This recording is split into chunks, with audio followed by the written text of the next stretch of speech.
Well, hello there again. Guess where I'm at? You got it. I'm back in the kitchen. Gonna cook some more. Wouldn't want the little lady to go hungry now. So I'm gonna show you how I make crawfish etouffee. Yeah, keep in mind, I'm no professional chef or got any culinary arts training whatsoever, as you will see. But anyway, that's the way I like to make it, so I thought I'd share it with you. First of all, I'm going to show you what ingredients we're going to use. Okay, so we got our ingredients laid out here. Got a big old bag of crawfish there. That's a 5-pounder. I'm actually going to make a big batch of it today since I'm making it and taking the time to do so. It freezes real well like soup, so we can put any leftovers into the freezer. Have it at a later date. That's a nice thing. Then we got about 3 big stalks of celery there. Got a nice sized yellow onion. Got a big old green pepper. I got a little serrano pepper I'm going to chop up and put in there for a little bit of spice. Got some tomato paste there. Got chicken broth back there and some flour. And other than the salt and pepper and the spices, that's going to be all we're using for today. So let's get at it. Alright, so the first thing we're going to do is we're going to take all these crawfish here, bust the tail off, get the tail meat out. Going to save the shells over there. Got a little tip for you later on, my first step. This is going to take a while, so as I get these done, I'm going to continue to get these tail meat out of here. It's going to take a while on this 5-pound bag, I'll tell you that. But we're going to keep doing it. We're going to check back in with you here when I get her finished. Little tip for you when you're breaking these tails up. I like to, once I get the shells off of here, show you real quick here, maybe not. These things are not the easiest thing to do. I like to take it and just tear each tail in half. That way a little bit smaller chunk, not this huge bite of crawfish tail each time. Little tip for you.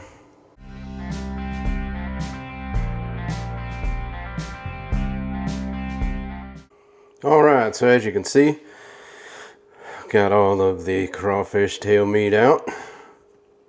Looking good. Got all the leftover skeletal remains, heads, claws, all that good stuff saved here in this bowl. Show you what I'm going to do with that here in just a little bit. I'm going to get this cleaned up, put this in the refrigerator, and I'll check back in with you here in just a bit. Alright, so this next step here is not one that you necessarily have to do if you don't have the time, or you can do it beforehand if you want to. But what I like to do is I like to take the leftover skeletal remains of the crawfish and dump them in your pot. Oh yeah, just like that. Spread them around. Then what I'm going to do is take about 2 cups of chicken broth, pour in there.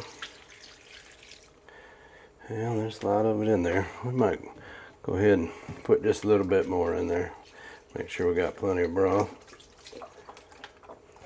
Then what I'm going to do is we're going to bring this up some high heat here real quick. Let it get close to a boil. Keep an eye down there. Oh yeah. Then we're going to lower it down to a simmer, let her cook. What that's going to do is get all that nice crawfish flavor into the broth. Then we're going to strain it out, and that's what we're going to use as our liquid.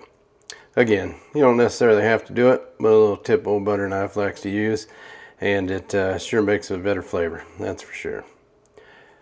We'll check back in with you when the broth gets done. Alright, so as you can see, we've got this all brought up to a boil. We're going to give her a good stir,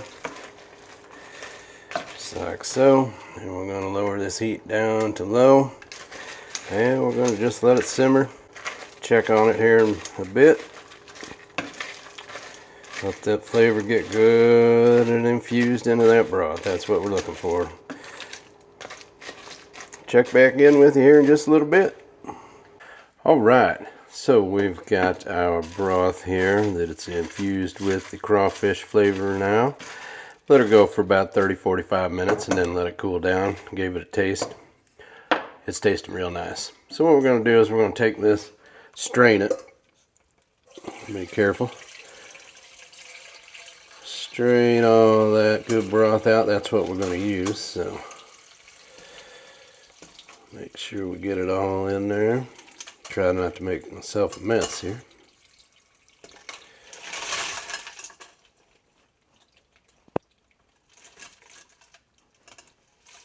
Oh yeah. Alright. Get all that good flavor out there. Looking good. Alright, we're going to clean this up. We're going to set this aside because that's what we're going to use for our broth later. And I'm going to chop up the Trinity. And we'll check back in with you once we get to cooking. Alright, so we got our vegetables chopped up.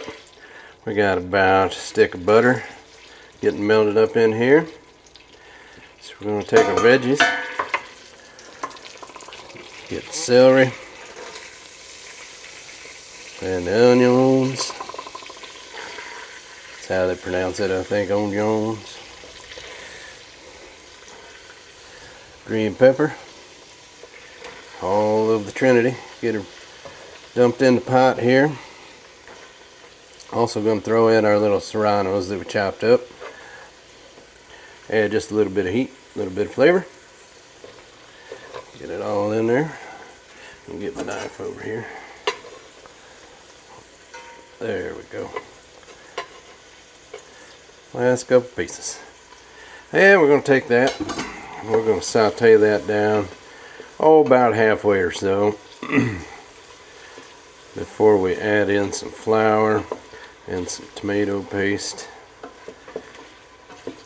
Get her stirred up real nice. And let that saute down just a little bit. Be back with you in a minute. Alright, so we got her sauteed about halfway down there. Starting to get nice and translucent. We'll take our tomato paste now. Mix some of that in there. Maybe a tablespoon, couple tablespoons or so. Give it a little bit of that tomato flavor. Set this side over here. Get her mixed in real good. Oh yeah. She's starting to look good. Sure smells good. That's for sure. We'll get that all mixed in real good here. And then we are going to go ahead. Turn that heat down just a touch. Oh yeah, that looks very nice. Now we're going to mix in some flour. Start making our roux right there on the vegetables. Get a little good bit of that in there. Stir that up. Now it's important in this part that you watch what you're doing and keep stirring. Don't want that flour to burn up. But what we do want to do is we want to get it to a nice brown color. Yeah. Don't want it as dark as gumbo, I don't think, but we don't want a light roux, so we want to put a little toast on there, a little bit of color. I think we're going to add just a touch more flour in there.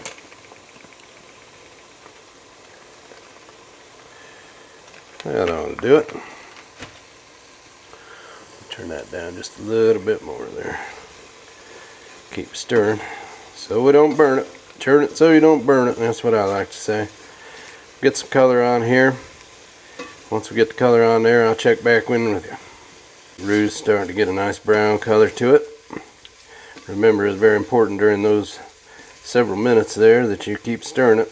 Otherwise it will burn and then it will be wasted. So, at this point, what we're going to do, we're going to go ahead and dump our crawfish tails in there. They're already boiled, but we're going to mix them around in there real good. And then we're going to take a little bit of our stock that we made earlier. Start putting a little bit of that in there. Oh yeah, hear that. We'll get about 3 scoops or so in there for now. Give her a good stir. And at this point, now that it's settled down just a little bit, I'm going to go ahead and season it. I'm going to give it some salt, of course.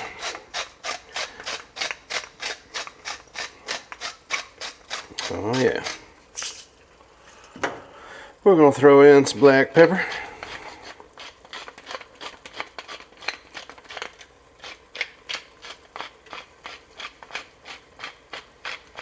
That's very nice. Then we're going to come over here. We're going to do just a little bit of garlic powder.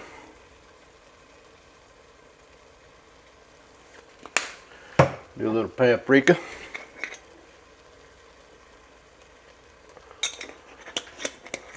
Some oregano. I like the oregano in there. Of course, a little dash of cayenne. Put a little heat in it.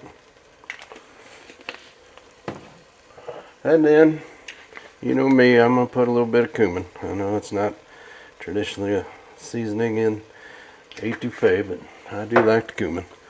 So we're going to get that a little bit of a stir around there. Get those seasonings mixed in. As you can see, it's getting real thick. So, at this point then, we are going to start slowly adding in our stock until we get it the consistency that we want it. Little bits at a time. You can always add more, but you can't take it out. That's what they say.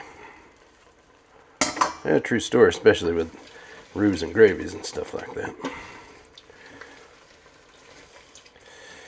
Alright.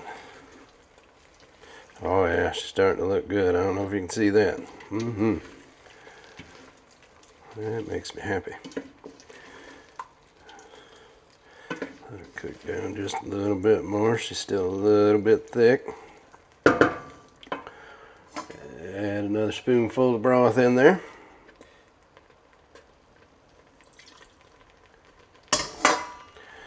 Give her a stir in. Oh, that is just looking tasty.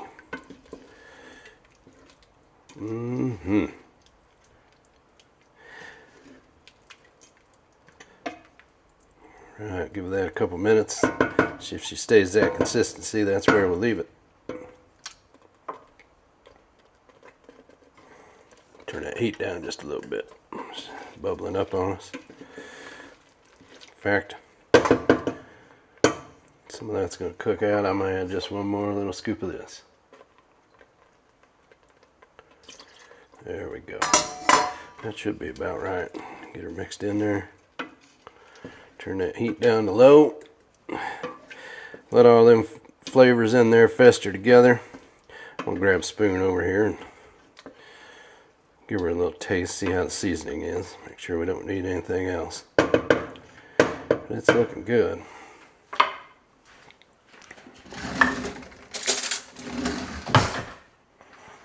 A little bit of that gravy and see how she tastes.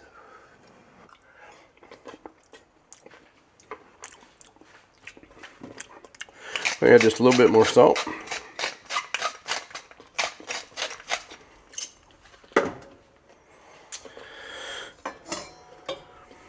Touch more of the broth. I'll throw in just a little bit more garlic powder. I like to season things to taste. I don't have an exact recipe, as you can tell. Touch more oregano for that herb flavor. And just a little bit more smoke from that paprika. That should about do it. We'll give her another stir. Oh, taste that cayenne in there. Yummy. I think we got that right the first time.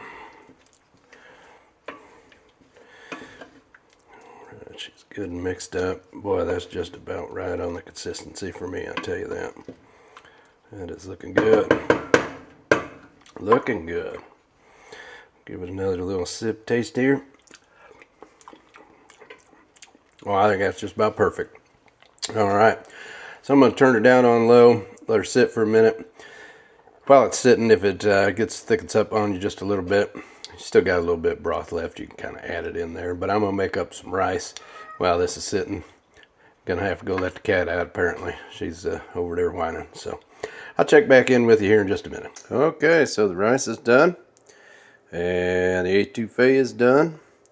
I use brown rice. I know traditionally you're supposed to use white rice with the etouffee and the gumbo, but don't hate me for it. I like the brown rice. I did use a little bit of the leftover broth that we made, about half and half with water to cook the rice, just to infuse some more flavor in there. So I'm going to plate it up, show you what it looks like. Well, there you have it. The crawfish etouffee on the Butterknife. Hope you liked the video. If so, hit that subscribe button. Leave me a comment. Give it a thumbs up, like. If you dislike it too. All's fair. Well, till next time, I'm going to throw some hot sauce on this. See how it tastes. Old Butterknife out.